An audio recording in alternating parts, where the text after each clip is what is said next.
I'll be honest, with its big carnival style, exceptionally touristy pier, I was at first inclined to write Brighton off. That, as I discovered in no time at all, would have been a mistake. There's much more to this charming little English seaside town than just its crazy crowded quay. And if I'm being fair, it is very celebratory, and families who come must not just love it, they probably give thanks too.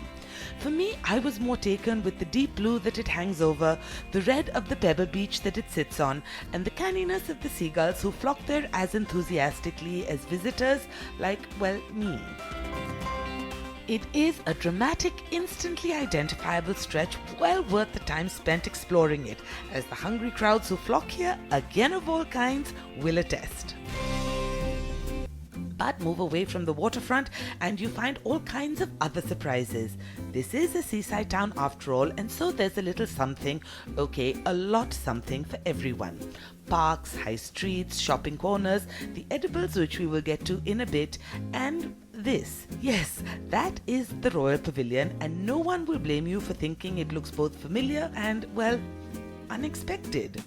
The Indo-Islamic inspired facade was designed, believe it or not, by John Nash, he who was also the architect of Buckingham Palace, under instructions from George IV, then Prince of Wales. I did hear that Queen Victoria wasn't a fan of the pavilion or of Brighton.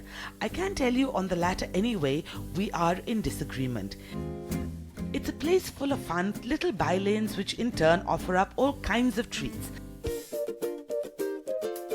Take this window for example. I thought I was going to be checking out some rather opulent statuary, and then I saw its name, Chocky Wocky Doodah. It's a fitting one too, and yes, inside it's as camp and as colourful as the name would suggest. But that's okay, because both camp and colour all come from chocolate. I'm not kidding.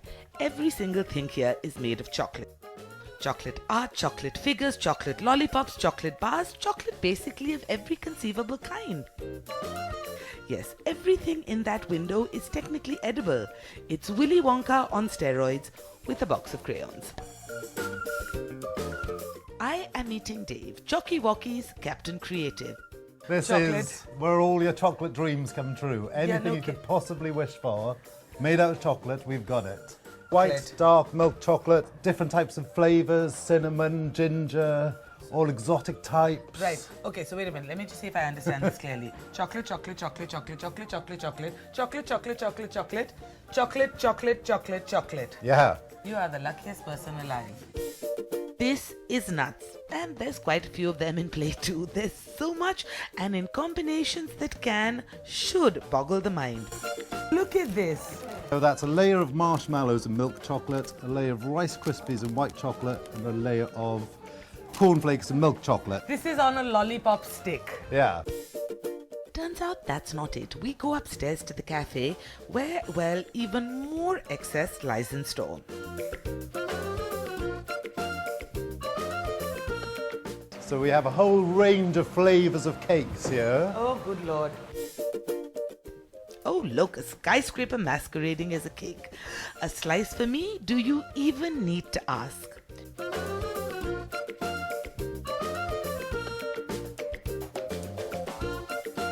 Chocolate, lemon, coconut, amaretto, Guinness and ginger. You might be my new favourite person in this world. And then you've All got right. white chocolate truffle, praline, white and dark chocolate truffle. I take that back. You are my favourite person. And they're not done yet. It still needs to be dressed and served a la mode. We take a haul and see where we can settle in. This is, after all, excess beyond what even Augustus Gloop could hope to handle. Along with the skyscraper, I decide to dive into a tall glass of white chocolate and strawberry shake, and because, well, why not? Some of their not so basic chocolate cake. Divine decadence is our motto. Oh, So we like to do things that are outrageous, over the top, but absolutely beautiful. We don't use like wooden stalks or plastic or anything like that. Everything is made out of chocolate, so everything you see is edible. if I hacked into that, I could eat it all the way through. Yeah. I'm not quite sure what to say, except I feel like I don't know, like I'm 6 years old all over again. A little dazzled on a distinct chocolate high. But hey, what more could I ask for of a morning out? Alright, so what does one do when a chocolate-induced coma is imminent? Prepare for the subsequent crash and then, well, you walk. And as promised in Brighton, there's plenty to see. It's a happy place where it feels like holiday mode is its default setting. How nice is that? Walk around, soak it in, and then hop into the closest place that catches your eye. I confess though, I was seeking out terre à terre. It came highly recommended. What's so special? Well, it's vegetarian. I know, I couldn't believe it either. Here I was in the heart of England seeking out an all-veg experience. Something was very wrong, or well, very right. You see, terre à terre is no ordinary place. The restaurant was created 23 years ago by Amanda and Philip, two chefs. And they were two chefs working in the industry, and they fell out of love with the food industry because of the lack of respect towards vegetarian cooking. Right. And they thought people were not being ambitious enough and challenging enough. And they wanted to see vegetarian cuisine sitting on a high level within cuisine in the UK. So they took the challenge, and here we are. Take a look then at what we start with. There's Thai spiced rice balls with coconut that have been both ripped and refried, served on lettuce with pomelo, pineapple and peanuts. They're fantastic, and they're called Broken Bangkok Balls. Sounds like a band. It is rockstar cooking, and then their rockstar chef Matty Bowling joins us in time to introduce us to a dish that's not just delicious, it's clever too. Batter fried halloumi with minty peas and tartare and all sorts of clever extras. This is, as you will see, a plate with a point. You can't help but take into consideration the fact that we're right on the sea, and that we're in a very typical British, seaside town, and what everybody thinks is nostalgia is ice cream and fish and chips. And for us, it was a dish that evolved out of a playfulness. So it's a deep fried chip shop batter, halloumi, minted peas, not mushy peas, fresh, garden peas, and then we do a sea tartare. Cherry on the top is a little Bloody Mary cherry tomatoes, so they're vodka infused cherry tomatoes. It's about going, come on, we can do more than just fish and chips, and we can celebrate it with a vegetarian dish.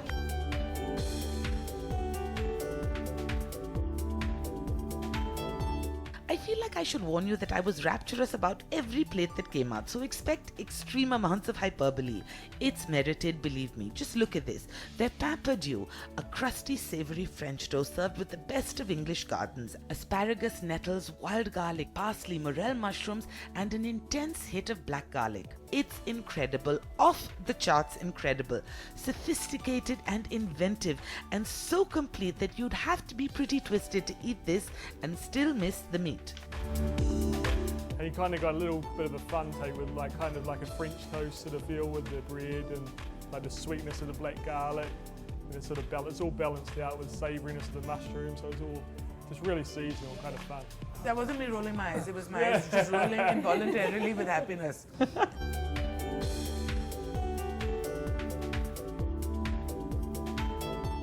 It's a vegetarian menu that you don't even realize is vegetarian as you're eating your way through it, except for the fact that it's just green and gorgeous. This is the vegetarian cooking we've been missing. That's pretty much it. This is the vegetarian food I have been looking for. And it continues with their blistered padron peppers, sweet, green and gorgeous. They're amazing on their own, even better when paired as they are here with wasabi cashews and pok choy and Chinese watercress. Add the tang of yuzu, a dash of XO, and you have a plate that sings with spring. Our agenda is to offer a sustainable choice, and I think that's something we can offer, and it's something we can make people aware of. I mean, even if our dishes, one thing is people coming to eat with us, the other thing is people taking away ideas of what they can do at home, and that's really important. And then this comes out. This is their steamed dreamer, and there's so much going on inside. Rice cakes with heat and tartan crunch, sticky gochujang baby eggplant, steamed buns laden with halloumi shreds and scallion. There's an umami bomb. That's right, a vegetarian umami bomb. David Chang would approve. It's made of crunchy kohlrabi and radish, and I'm doubly thrilled to note that they call it mooli here too. And umami bomb it is. All kinds of happy flavor explosions. And not a single animal had to die for me to eat like a pig. I call that win-win. It's a rare occasion where I get to say that. That's another- Granted. Another one of my...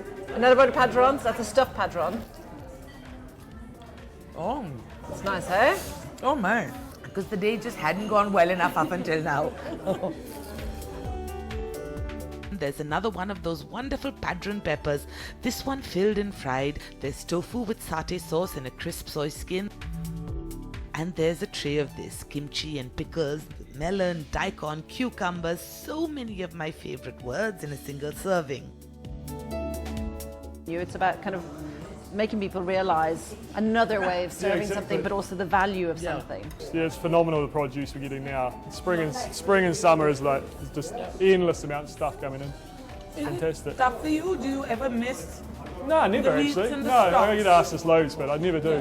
No, because I treat it like baby Jim, exactly the way I cook a piece of meat. So it's the same. And then desserts, and well now, meal 5 with lemon thyme vanilla creme, lemon curd, and those bright beautiful summer fresh raspberries. It's happy, it's sunshiny, it's mouth puckeringly delicious, as are these, their churros. Those cinnamon and sugar dusted donut sticks served here with salted caramel, dark chocolate, and wait for it, vodka soaked cherries. Did I mention I'm a fan? I severely understated. This is a menu that needs to travel much, much further. Tara is teaching me strange things about myself. So for example, here's this wonderful plate of churros. I love churros. I love chocolate, I love salted caramel. And I love all of them on this plate. What am I the most excited about? Vodka soaked cherries. Go figure. I might be actually healthier than even I knew. My instincts might be healthier than anyone who has ever watched the show would ever have accounted for.